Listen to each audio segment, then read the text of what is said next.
오늘은 고린도전서 15장 42절로 44절의 말씀을 통해서 사도신경 13번째 시간인 몸의 부활을 믿습니다 라는 제목으로 말씀을 좀 나누려고 합니다. 모든 것이 그렇듯이 막바지에 가장 어려운 장애를 만나게 되어 있습니다. 그것은 바로 사도신경의 12개의 나는 믿는다의 가운데 11번째인 나는 몸의 부활을 믿습니다 라는 고백입니다. 왜 그렇습니까? 이 고백을 어떻게 설명해야 하는지에 대한 문제에 부딪히기 때문에 그렇습니다. 그렇다면 몸의 부활을 믿습니다. 이것이 무슨 뜻입니까? 말 그대로 우리가 부활할 때 우리의 영혼만이 아니라 우리의 모함도 부활한다는 것을 뜻하는 말입니까? 그렇다면 이것이 잘 이해가 되지 않습니다. 우리가 만지고 보는 물리적인 존재인 몸이 부활한다는 것이니 물리적으로 설명되어야 맞습니다. 이것이 우리가 부활할 때 우리의 몸도 부활하는 것을 말하는 것이라면 부활하는 그 몸의 형태의 몸입니까? 죽기 직전의 몸을 말하는 것입니까? 어린아이 때 죽었으면 어린아이의 몸으로, 나이가 들어서 죽었으면 나이든 몸으로, 사고당해서 죽었으면 사고난 몸의 상태로, 병들어서 죽었으면 마지막 죽기 직전에 그 병든 몸으로 부활하는 것을 말하는 것입니까? 이에 대한 대답이 곤란하다 보니 이단들 가운데 어떤 자들은 부활할 때의 몸은 그가 살아있는 동안에 가장 좋았을 때 이팔 청춘 가장 젊고 예쁘고 멋있을 때의 몸으로 부활한다는 식의 주장을 하기도 했습니다. 그런데 이것도 말이 되지 않습니다. 어려서 죽은 사람들의 경우도 설명이 되지 않지만 16살 때가 가장 멋있고 좋다고 단정적으로 말할 수도 없으니까 그렇습니다. 적어도 저는요 16살 때의 몸으로 부활하는 것은요 노 땡큐입니다. 여드름도 나고요. 이런저런 모습이 마음에 들지 않기 때문에 그렇습니다. 솔직히 우리의 인생의 이 몸이 언제가 가장 멋있고 아름답습니까? 그것을 말하는 것은 불가능하지 않습니까? 그렇다 보니 몸의 부활을 이런 식으로 이해하려는 이단들 가운데 피터 럭크만이라고 하는 사람은 부활할 때 모두가 다 33세의 남자의 몸을 갖는다고 단정했습니다. 이유는 성경의 천사들, 자기의 생각이겠죠. 33세의 남자들이고 무엇보다도 예수님이 부활하셨을 때의 몸이 33세의 남자였으니 여자들도 부활할 때 33세의 남자의 몸으로 부활한다는 것입니다. 정말 말도 안 되는 소리 아닙니까? 이런 식으로 몸의 부활을 믿습니다라는 고백을 이해하려고 하면 그것이 무엇을 말하는지 그 정확한 뜻을 알 수 없습니다. 더 큰 문제가 되는 것은 왜 이런 신앙 고백을 하는가? 이러한 신앙 고백의 이유와 목적이 무엇인가를 알 수 없다는 것입니다. 앞에서도 제가 여러 번 말씀드렸습니다. 사도신경은 단지 어떤 영적인 진리를 선포하는 것에 그 목적이 있지 않습니다. 사도들의 신앙 고백으로 드려진 영적인 진리를 고백하고 선포하면서 지금 이 세상에서 사도들처럼 바르고 아름답게 또 행복하게 신앙생활하는 것에 궁극적인 목적이 있습니다. 이러한 이해 안에서 몸의 부활을 이해한다면 우리가 나는 몸의 부활을 믿습니다라는 신앙을 고백하는 이유가 무엇입니까? 이 신앙의 고백은 지금 여기에서 신앙생활을 하는 우리에게 어떤 부분에서 그렇게 중요합니까? 보통 이 부분을 설명하는 신학자나 목회자들은 이 신앙 고백의 중요한 이유를 영지주의 이단에서 찾습니다.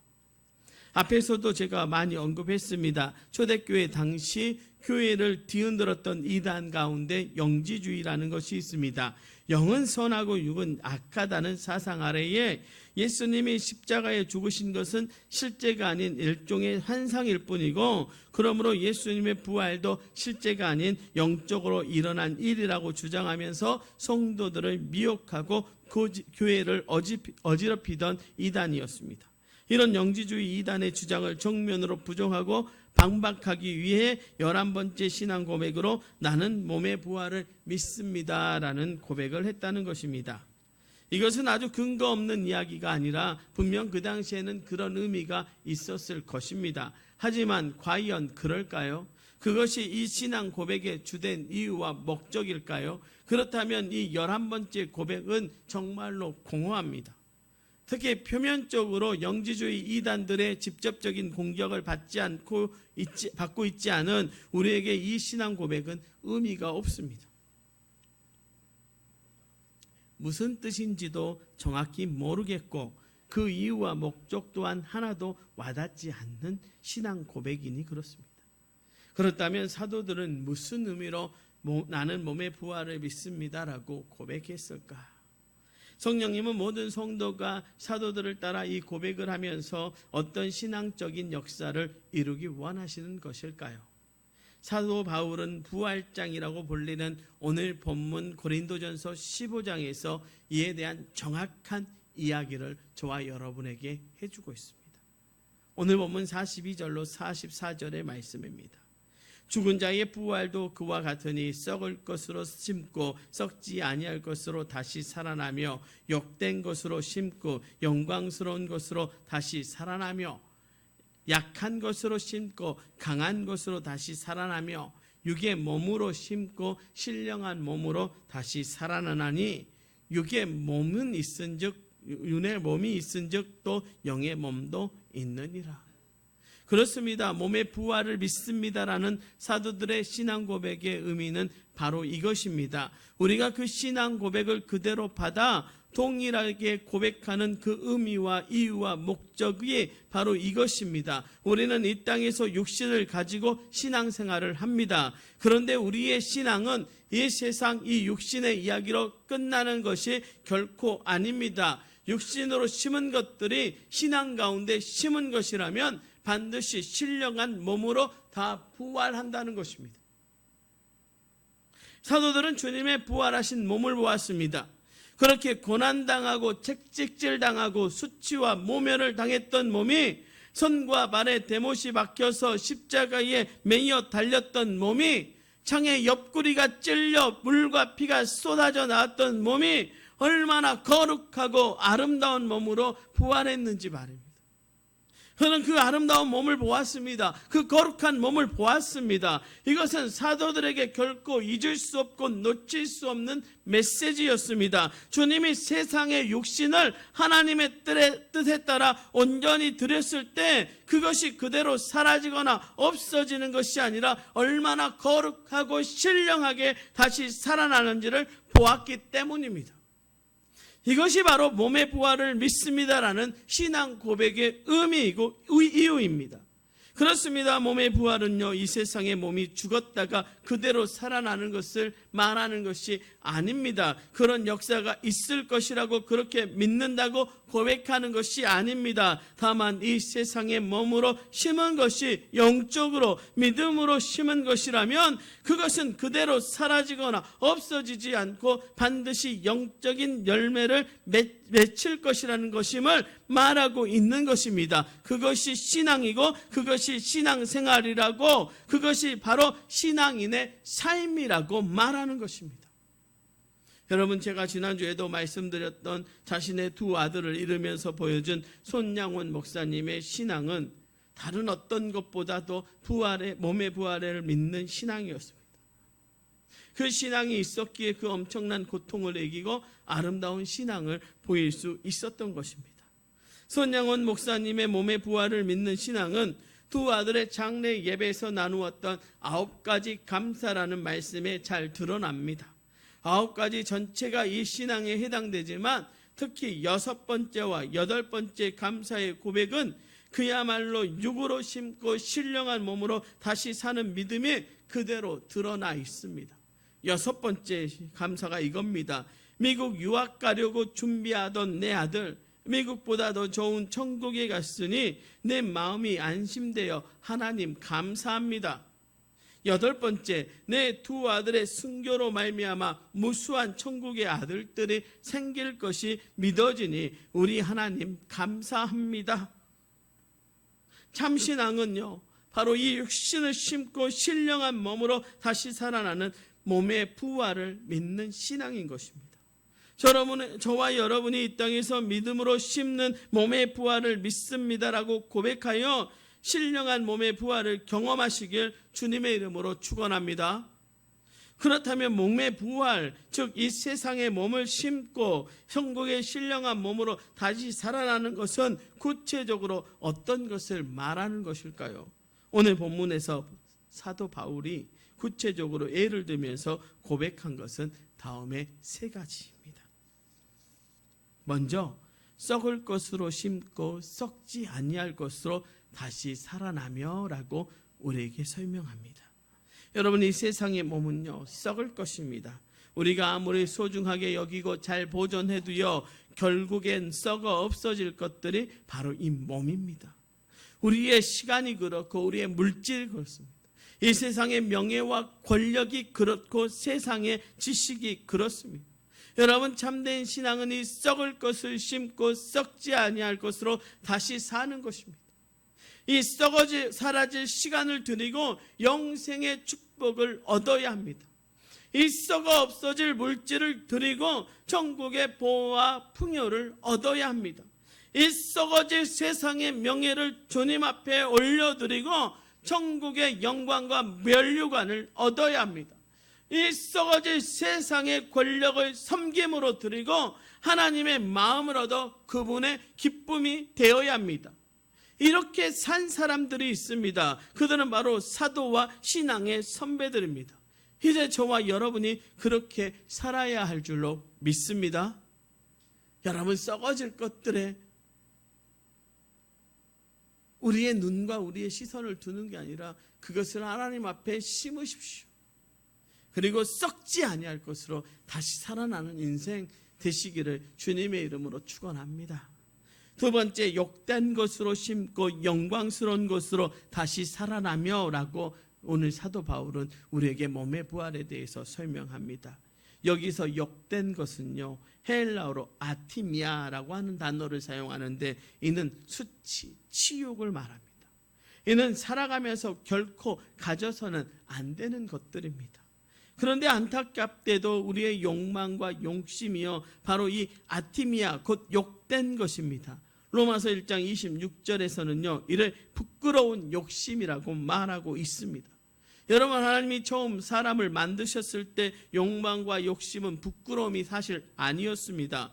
그래서 벌거벗었으나 부끄러워하지 않았습니다. 그러나 죄가 들어오면서 욕망과 욕심은 부끄러움이 되었습니다. 성적인 것, 물질의 소유에 대한 것, 자기 자랑과 권력에 대한 그 모든 것이 원래 나쁜 것이 아닌데 부끄러운 것이 되고 만 것입니다. 여기에 더해서 우리에게 온 수많은 상처들, 거절과 실패, 그리고 우리의 범죄가 다 부끄러움이 되었습니다. 더 많은 부끄러움이 되었습니다. 결국 인생은 가슴에 부끄러움을 가득 담고 살아가는 것이라고 할 수 있습니다. 이 세상을 살아가는 우리의 몸이 부끄러움 자체인 것입니다. 그런데 이 아티미아를 십자가 앞으로 가지고 나아가 그것으로 인해 주님의 자녀가 되는 사람들이 있습니다. 그 부끄러움 때문에 은혜를 받고 하나님의 자녀가 되는 사람들이 있습니다. 그들이 바로 신앙인입니다. 부끄러움을 심고 영광스러운 것으로 사는 사람들 말입니다. 이것이 바로 몸의 부활을 믿는 신앙입니다. 저와 여러분도 마찬가지입니다. 이제 우리의 부끄러움을 십자가 앞에 심고 영광스러운 것으로 살아가는 믿음의 사람들이 되어야 할 줄로 믿습니다. 여러분, 우리의 수치와 우리의 치욕, 우리의 욕심과 욕망은요 우리가 반드시 십자가 앞에 내려놓아야 될 것들입니다. 그것을 내려놓아야만 우리는 영광을 입을 수 있습니다. 그렇지 않습니까? 충분히 그렇습니다. 그것을 내려놓아야만 하나님의 영광을 우리가 취할 수 있습니다.